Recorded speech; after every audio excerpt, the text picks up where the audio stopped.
Welcome back to the Archive History Detectives. Last time we watched our teenage protagonist, Chen Bao, also known by his pen name Zhu Qifeng, pull off the ultimate political stunt by catching the literal last emperor of China from a humiliating faceplant into a muddy river. This skinny kid transformed overnight into a first-class civilian official for the Japanese puppet navy, the Jiangshang. He walked the streets of Harbin in knee-high leather boots with a ceremonial short sword swinging at his hip, looking like the king of the world. But don't let the glamorous veneer fool your. Harbin, in the 1941 wartime boom, was famously called the Paris of the Orient, filled with French perfumes, Russian architecture, and expensive red wine. But beneath that romantic fog, the city was crawling with monsters when an empire is built on puppet strings and military occupation. The worst kind of predators float to the top. Today, in Chapter 4 of our epic saga, we are leaving the high society military banquets and stepping into the gritty, violent alleyways of Harbin's underworld. We are going to witness a brutal turf war between two heavily armed factions of the occupier's regime, the arrogant river navy and the terrifying military police gendarmerie, distortion featuring a local tyrant who looked like a walking ghost, a legendary barbershop ambush that plays out like a scene from a Martin Scorsese movie, and the identification lineup so utterly ridiculous it belongs in a slapstick comedy. But more than that, we will see Chen Bao face his own moral reckoning. Watch him seek bloody personal vengeance over a barrel of bootleg liquor, and then, in the dead of a freezing winter night, perform an act of shocking beautiful humanity that stunned his imperial masters. So lock your doors, turn up the volume, and let us dive into the pale specter and the barbershop bloodbath to understand the explosive violence that rocked Harbin in the summer of 1938. You first have to meet the man who ran the streets with an iron fist. His name was Sergeant Cao, but nobody called him that to the terrified civilians, merchants, and bar owners of the commercial district. He was known simply as Cao the Flair. He was in his mid-30s, tall, dangerously thin, with a face so unnaturally white and eyes so deeply sunken and dark that the locals whispered he wasn't a man at all. To our Western audience, he looked exactly like the Grim Reaper. Chinese folklore that they called him a Bai Wu Chang, the pale specter of death, who comes to drag your soul to hell. He always wore dark sunglasses, even indoors, and he never walked anywhere without his trademark weapon, a massive heavy wooden cane topped with a polished round metal head. Cao was a sergeant in the infamous 4th Gendarmerie Regiment. The Nadarpzak military police were the absolute apex predators of occupied China. Their headquarters was a modest 2-story brick building on Zhanjiang Street, but to the locals, it was a literal house of horrors. Anyone who walked past that building did so with a racing heart, looking away because they knew that behind those walls the gendarme spent their days torturing innocent civilians, raping women, and extorting millions. And then Cao the Flair was the chief enforcer for the biggest monster of them all, the Japanese gendarmerie colonel Hamaguchi. Years earlier, when Hamaguchi was working as a secret operative in Mukden, Cao had been his loyal, vicious hound. Cao's entire job was to squeeze the local economy dry. He would walk into the city's largest luxury department stores and finest restaurants, point his heavy round-headed cane at expensive merchandise, jewelry, or crates of food, and the terrified owners would hand it over for free. Nobody dared to charge Lord Cao a single penny. He was untouchable, corrupt to the bone, and his hands were stained with the blood of countless innocent citizens. But power makes men stupid. It makes them believe their own myths. And Cao the Flair forgot one golden rule of the underworld: never provoke an army of angry drunken sailors. The spark that lit the fuse happened on a rainy weeknight. A young woman named Wen Huimei, a gentle, petite girl who worked as a typist in our naval headquarters, was working late, trying to get home before curfew. She took a shortcut through Zabadi, the city's notorious red light district. As she passed a high-end brothel called the Chengfangyuan, two heavily intoxicated thugs stumbled out. Seeing a beautiful defenseless girl alone in the dark, they grabbed her and tried to drag her into an alleyway. Wang Huimei fought back like a tiger, scratching one of the men's faces. Enraged, the thug kicked her to the ground and began tearing her clothes. Right at that second, a young man walked out of the brothel. He was an off-duty signalman from the naval warship Qinren. Even though he was wearing civilian clothes, he couldn't stand by and watch a coworker get assaulted. He stepped forward and shouted the ultimate phrase of authority. "Stop right there, I am, with the river defense." Fleet normally in Harbin shouting Navy would make any local criminal run for his life. But these two thugs were completely drunk on liquor and arrogance. They didn't back. Instead, they swarmed the signalman, beating him to a pulp, breaking one of his front teeth while screaming, "We work for Lord Cao. We don't give a damn about you, water rats." The next morning, when Wang Huimei arrived at the naval base with her clothes torn alongside a bleeding, toothless signalman, the entire river defense fleet erupted into absolute fury. It was like poking a hornet's nest with a hot iron. The sailors were raging in the barracks. Even the legendary naval commander, Admiral Yin the Bearded, slammed his fist on his desk, shaking the teacups, and roared, "They deserve to die. Every single one of them." You see, the Navy and the military police already despised each other. They were constantly competing for turf bribes and power. Now Saul the Flair had handed the Navy the perfect excuse to launch a full-scale vendetta. The opportunity for revenge arrived on a warm Saturday afternoon. 8 massive naval warships had just docked at the piers, unleashing hundreds of off-duty sailors onto the streets of Harbin for weekend leave. Just 500 yards away from the Navy headquarters stood the Jixiang Barber Shop, a popular upscale salon packed with customers. At 2:00 p.m. Saul the Flair was sitting in the prime leather barber chair, his eyes closed, wrapped in warm towels, enjoying a luxurious shave and a shoulder massage, while a junior gendarme officer stood guard beside him. Suddenly, the front door jingled. 4 large, broad-shouldered naval sailors walked into the shop. They scanned the room, and their eyes locked onto a very specific item leaning against the wall, the infamous heavy wooden cane with the polished round metal head. Sound effect: a sudden explosive shatter of glass followed by a wet, heavy punch host before Cao. The Flair could even open his eyes under the warm towel. The lead sailor lunged forward and delivered an absolute bomb of an open-handed slap across Cao's face. The crack echoed like a pistol shot through the barber shop. The sailor roared, "Your mother must be blind. Didn't you see us waiting out here for a haircut?" The force of the punch sent flying out of the leather chair, crashing hard onto the tiled floor, covered in shaving cream and blood. The junior gendarme guard frantically reached for his military saber, but he didn't stand a chance. The sailors moved with the brutal efficiency of a trained hit squad. 2 sailors pinned the guard, disarmed him, and knocked him unconscious with a heavy blow to the jaw. The other 2 sailors focused entirely on Cao the Flair. They dragged him across the floor.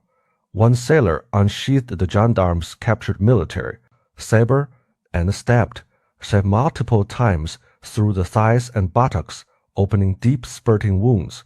But the ultimate poetic justice was saved for last. One of the sailors snatched Sir Orson's heavy wooden cane, the weapon he had used to terrorize thousands of innocent citizens, with a savage two-handed swing. The sailor brought the heavy round metal head crashing directly down onto Sa ankle bone, sound effect a sickening loud, C-R-A-C-K of breaking bone, followed by a high-pitched agonizing scream. Host's the ankle shattered into splinters. The barber shop descended into absolute chaos. Customers wrapped in white barber capes sprinted out into the sunny street, screaming for the police. The four sailors calmly finished their business, bent the gendarme's steel saber into the shape of a twisted piece of scrap. Metal snapped, sapped wooden cane in half, threw the broken weapons into the panicking crowd and melted into the labyrinth of Harbin's alleyways. They disappeared like ghosts. By the time Cheng Bao arrived at the scene alongside his Japanese duty officer, Lieutenant Sumina, the barber shop looked like a slaughterhouse. Aikau the Flayer was lying in a massive pool of his own blood, squealing and howling like a stock. Piga, the barber shop owner, old manager Feng, was paralyzed to fear on the floor, shaking so violently he couldn't even hold a teacup within minutes. The Japanese gendarme arrived, their faces red with fury. In a bizarre twist of wartime bureaucracy, the bitter rivals had to cooperate just to transport the body. Japanese MPs carried the stretcher, marching through the streets, surrounded by a massive crowd of over 1,000 local citizens who followed them for half a mile, cheering and laughing at the sight of the broken tyrant. That night, Cheng Bao could hear Chou's agonizing screams echoing from the naval base clinic, where the medics were intentionally using the roughest methods, pouring raw iodine directly into his deep stab wounds. By Monday morning, the situation had escalated into a massive international military crisis. The head of the gendarmerie, a ruthless Japanese lieutenant colonel named Colonel Inadera, whose name sounded so much like the Chinese word for pig feet that the locals secretly called him Colonel Pigfeet, slammed his luxury sedan doors outside the naval command. He marched into the office of the Japanese naval advisor, screaming, cursing, and smashing his fists on the tables, demanding that the Navy hand over the four sailors for execution. But the River Navy wasn't about to betray their own men. To pacify the gendarmes, they agreed to hold a massive official identification lineup on Tuesday morning. Cheng Bao was assigned to accompany the investigation, dragging the terrified, trembling barbershop owner-manager Feng onto the warships to point out the attackers. If you think this was going to be a serious, tense investigation like the usual suspects, think again. The sailors turned the entire day into an absolute masterclass in malicious compliance and surreal comedy. When Cheng Bao and the investigators stepped onto the deck of the flagship, the Japanese captain stood there with a massive mocking smirk on his face as his sailors lined up. The sailors had completely transformed themselves. Some were crossing their eyes, some were pulling their ears, and others were contorting their mouths into ridiculous, grotesque shapes. But the engine room crew took it to the next level. Knowing they were going to be inspected, they had covered their entire heads, faces, and bodies in thick pitch black motor oil and charcoal dust. One creative young sailor had used the sticky black grease to paint a perfect, intricate replica of Dudu, a horrifying, aggressive warlord character from traditional Chinese opera, directly onto his face. Poor manager Feng walked down the line terrified. Out of his mind, every single sailor looked like a demonic comic book villain. He looked at one, looked at another, and stammered. He looks like the guy, but he also looks like the guy. When they moved to the second warship, the sailors accidentally unleashed the ship's high-pressure industrial water hoses to clean the deck, spraying high velocity river water everywhere, soaking the gendarme investigators and leaving manager Feng looking like a drowned rat. By the time they reached the third ship, the commander, a hot-tempered Japanese lieutenant named Tokugawa, who spoke with a severe stutter, stood at the gangplank, blocked the door with his civil lieutenant named Tokugawa, who spoke with severe stutter, stood at the gangplank, blocked the door with his ceremonial sword, and screamed, "We didn't get." In a proper memo, "You want to board my ship, then? No way in hell." Right then the psychological pressure broke old manager. Funky's eyes rolled back into his head. He collapsed onto the deck and fell into a massive, violent epileptic seizure, his teeth chattering like a jackhammer. The entire investigation collapsed into a farce and was abandoned forever. Cecile the Flayer never got his justice. His wounds eventually healed, but his shattered ankle left him a permanent twisted cripple. The military machine had no use for a hound. He was stripped of his uniform, denied his pension, and thrown onto the streets. Without his monster badge, his severe opium addiction caught up to him. He spent his final days as a pathetic hollow ghost, hobbling through the gutters on a crude crutch while local children threw bricks at his head. Less than 6 months later, on a freezing snowy morning, his frozen stiff corpse was found slumped over the concrete steps of the river pier, dead at less than 40 years old. Karma, as they say, is a beautiful thing. Shortly after, the gendarmerie crisis blew over, Chengbao's manual of flattery paid off once again. Because the Japanese military was running out of elite officers on the global battlefield, they launched a talent program to train local administrators. Chengbao was officially Baosong handpicked and sponsored to attend the prestigious Harbin National University faculty of law and politics to be groomed as a future high-ranking governor or judge. He was drunk on ambition, dreaming of wealth and power, completely blinding himself to the fact that he was cementing his status as a collaborator. But before he could pack his books, a new petty vendetta dragged him back down into the mud. It started when Chengbao tried to buy a barrel of high-grade white liquor as a gift for his father. He walked into a local establishment called the Zhengsheng Distillery, but the owner, a greedy, arrogant old man named Yu, looked down at Chengbao's youth and refused to sell him the good stuff. To make matters worse, old Yu's nephew happened to be a personal driver for the gendarmerie. The old man called in a favor, and a thuggish Japanese gendarme corporal named Sawada marched into the shop without a single word of warning. Sawada marched into the shop without a single word of warning. Sawada delivered a brutal ringing slap across Chengbao's face, sending him spinning, while old Yu mocked him from the sidelines. "Junior, you better learn your place and beat it." Chengbao, now a high-ranking naval official, could not let this humiliation stand. He used his connections in the military legal department to team up with Xiao Zhenzhong, the dangerous rogue gendarme officer we met in Chapter 3. They set a trap, inviting Corporal Sawada out for a night of intense drinking, completely incapacitating the Japanese officer with infinite amounts of free alcohol. The next Friday night, while Chengbao was the official officer on duty at the naval base, he launched his counterstrike. He gathered 4 massive naval bodyguards from the elite adjutant's office, led by a giant hulking sailor named Big Lua Man, built like the comic book character Kingpin. They fired up a heavy military tricycle motorcycle and roared directly through the front doors of the Zhengsheng Distillery.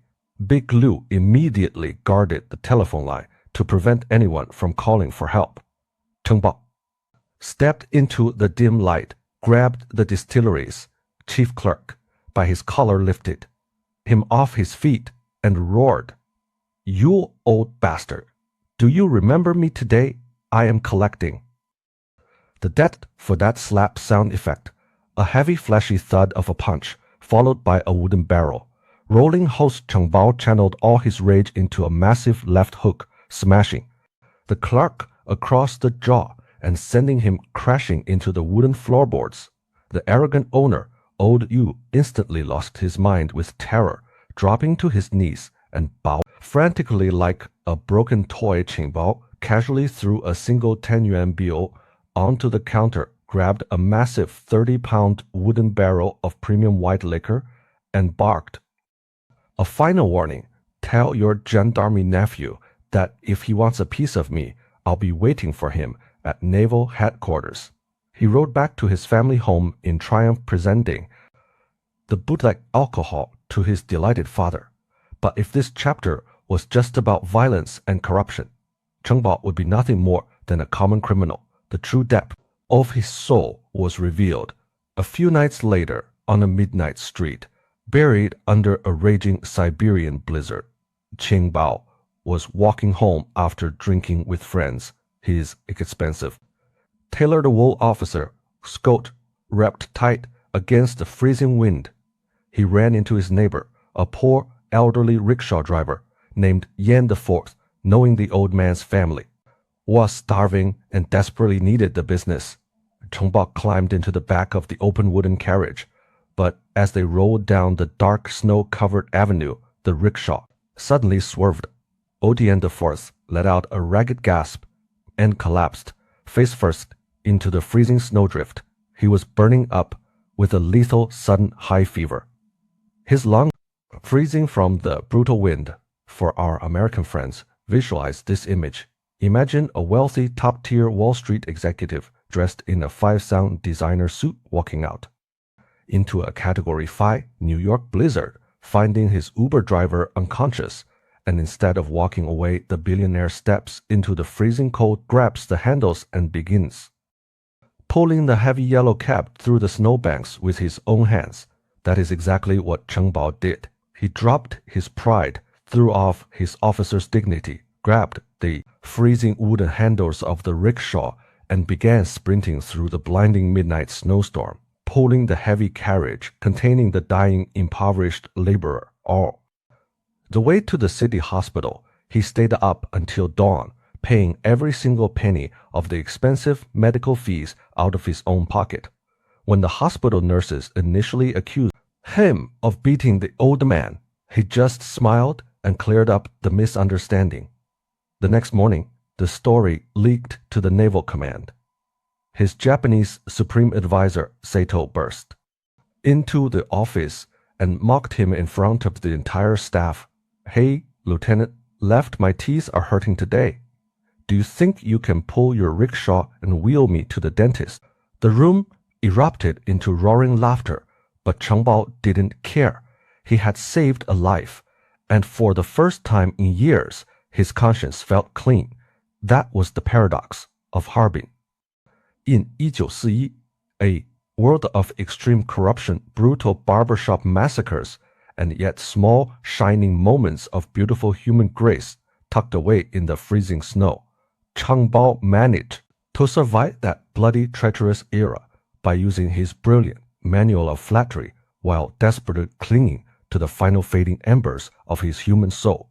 But as the calendar pages turn, the illusion of peace is starting to shatter. The global war is turning catastrophic for the Axis powers. The crisp, beautiful white uniforms of the River Navy are suddenly be confiscated by the administration. In their place, hundreds of aggressive battle-hardened Imperial Japanese Army generals are marching into the city, forcing the sailors to put on ugly mud-colored olive drab uniforms. The ghost navy is being swallowed by the ground army, and across the river inside the isolated concrete military barracks of Jiangbei, a dark, terrifying conspiracy is brewing. An upcoming civil-military gala designed to show unity is about to transform into an absolute night of terror. Reports are whispering of a massive, bloody military mutiny, and a mysterious high society woman who just murdered her husband to execute a ritual of blood. What happens when the flattery stops working and the guns start firing? Find out in Chapter 5. Thank you for listening to Orient Shadows Archive.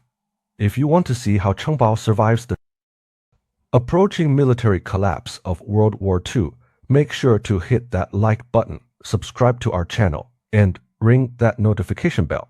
Drop a comment below if you trapped in occupied Harbin. If you choose the path of the gendarmerie, the navy, or the shadows. Until next time, keep searching the darkness.